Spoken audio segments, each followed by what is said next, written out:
Objectif de l'analyse du compte de résultat. D'abord, il faut savoir si, en se contentant d'analyser le résultat final figurant au bilan, ça peut être trompeur. C'est parce que l'entreprise réalise des bénéfices que tout va bien et inversement. Je vous donne un exemple. Une entreprise qui réalise des bénéfices, on regarde, on dit super. L'entreprise réalise des bénéfices, l'association est formidable. Ça ne veut rien dire du tout. Il faut analyser l'origine du résultat. Il se peut que ce bénéfice provient d'une vente exceptionnelle. Exemple, un ancien terrain. Soit que cette vente soit l'activité principale de l'entreprise. Ça peut être que l'entreprise a réalisé des dons ou des subventions, ou bien une entreprise qui a réalisé des bénéfices en se basant sur des ventes à crédit sans prendre les précautions nécessaires. Donc l'activité financière est à l'origine du bénéfice. Ainsi, le cas idéal est que l'essentiel du résultat provient de l'activité de base. Et c'est la mission du SIG, qu'à travers les résultats partiels, qu'on vient compléter l'analyse du bilan et permettre une vision plus fine. Ceci dit, il faut opérer une analyse dans le temps et dans l'espace. Comparer autrement les soldes par rapport aux 3 dernières années et par rapport à des entreprises concurrentes. Donc dans ce mini-cas, on va essayer de mettre l'accent sur tous ces concepts. Cette partie concerne les entreprises commerciales.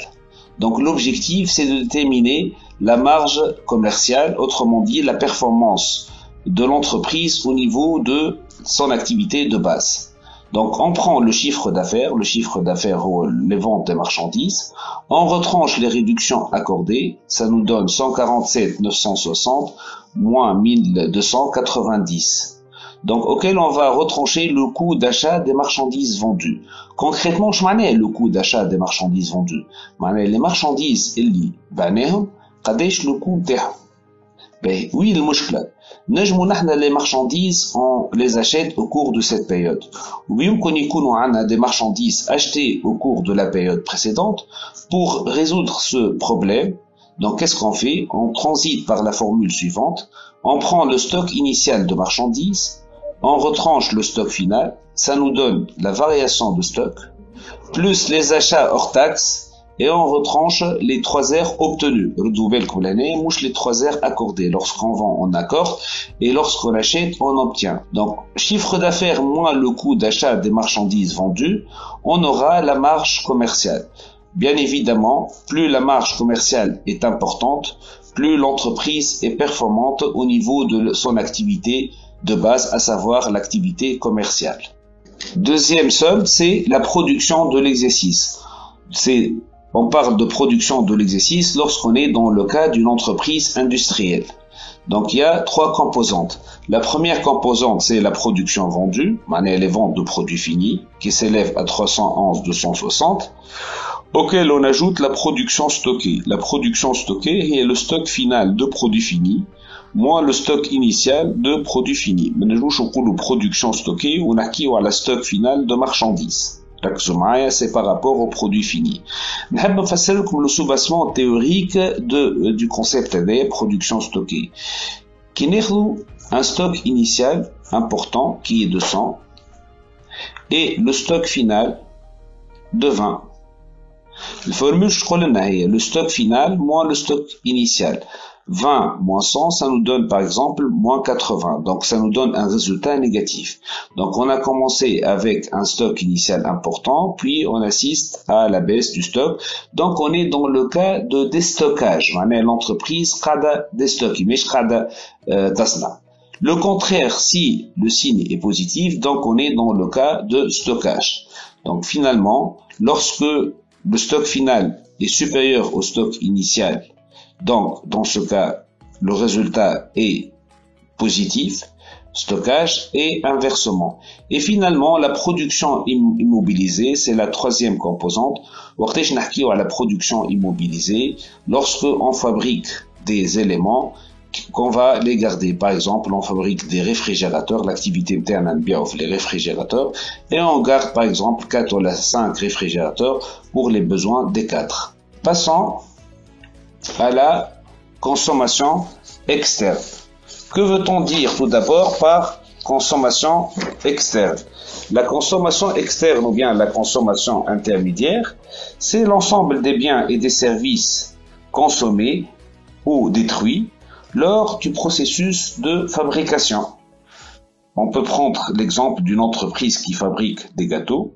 Cette dernière a besoin du chocolat, des œufs, des locaux, de l'électricité. Tous ces produits détériorés donnent naissance à ce qu'on appelle les consommations intermédiaires.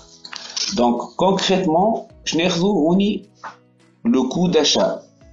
Le coût d'achat, le coût d'achat, on va essayer de voir les matières et fournitures qu'on a consommées pour assurer la production. Donc la formule شبه la formule اللي شفناها قبيله. Donc le stock initial moins le stock final, c'est la variation de stock de fourniture, plus les achats hors taxes, moins bien sûr les 3 heures obtenues. Donc on a la valeur les fournitures et les matières consommables. On refait la même chose pour les matières premières.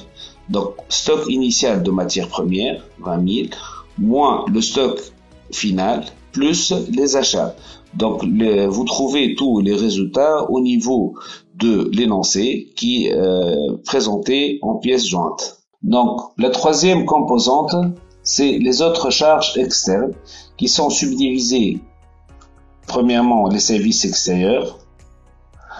Les services extérieurs, les personnels intérimaires, les redevances crédit bail, les redevances sous-traitance et les autres services extérieurs. Finalement, on va trouver la valeur ajoutée brute. C'est un solde primordial, très important et même crucial. La marge commerciale, pour les entreprises commerciales. On ajoute la production de l'exercice et on retranche la consommation intermédiaire. C'est la consommation en provenance des tiers ou les achats qu'elle réalise auprès de ses fournisseurs.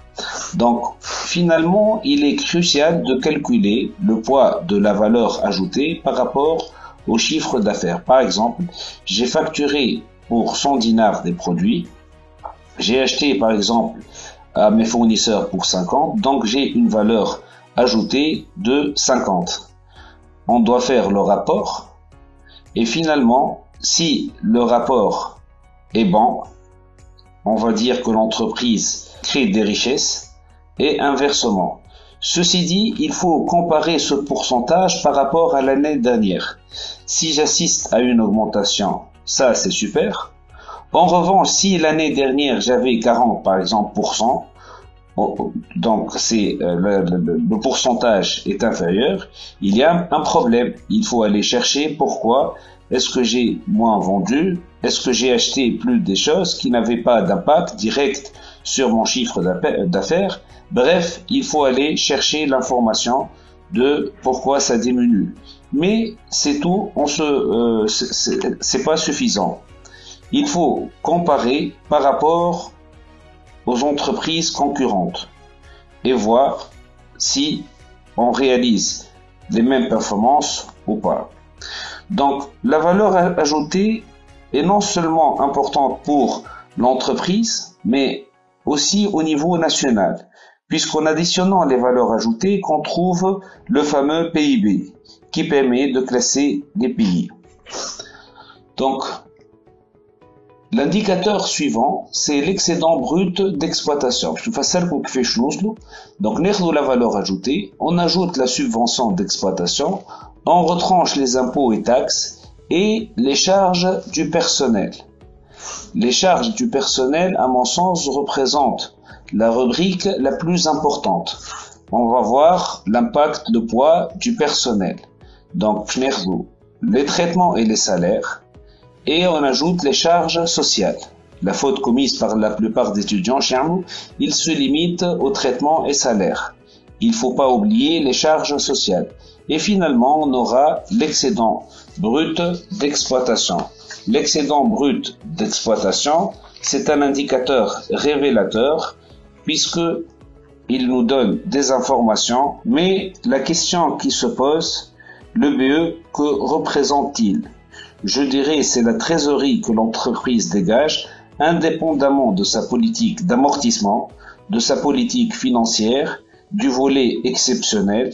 Donc ça représente la performance de l'entreprise au niveau des opérations d'exploitation. Finalement, pour aboutir aux résultats d'exploitation, on ajoute les reprises, les autres produits d'exploitation et la dotation aux amortissements. Là, on va voir l'impact par exemple, de l'amortissement, l'usure, etc.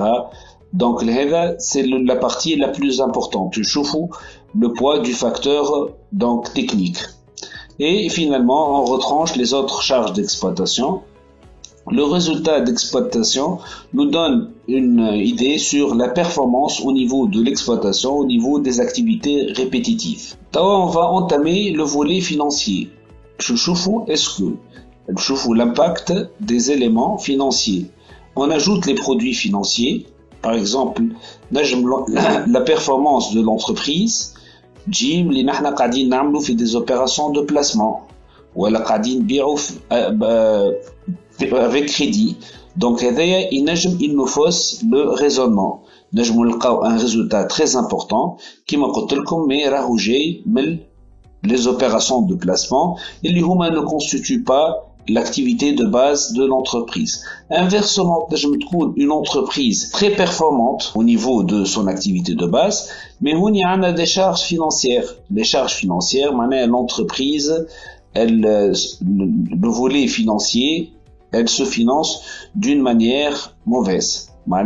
Elle doit revoir sa stratégie financière, soit par exemple l'émission d'obligations, soit par exemple d'autres moyens de financement, leasing, etc. Donc on est le volet des charges financières occupe une place très importante. C'est un indicateur bien sûr mais c'est pas éliminatoire. Donc finalement on va trouver le résultat courant avant impôt.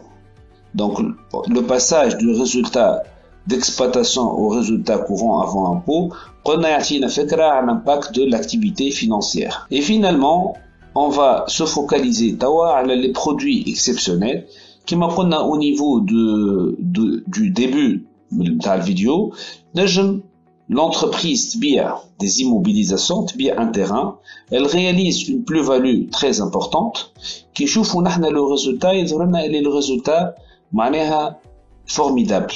Mais OAG essentiellement nécessite l'immobilisation et inversement, l'entreprise table un résultat exceptionnel, mais malheureusement, elle a vendu par exemple une construction, elle a réalisé une moins-value.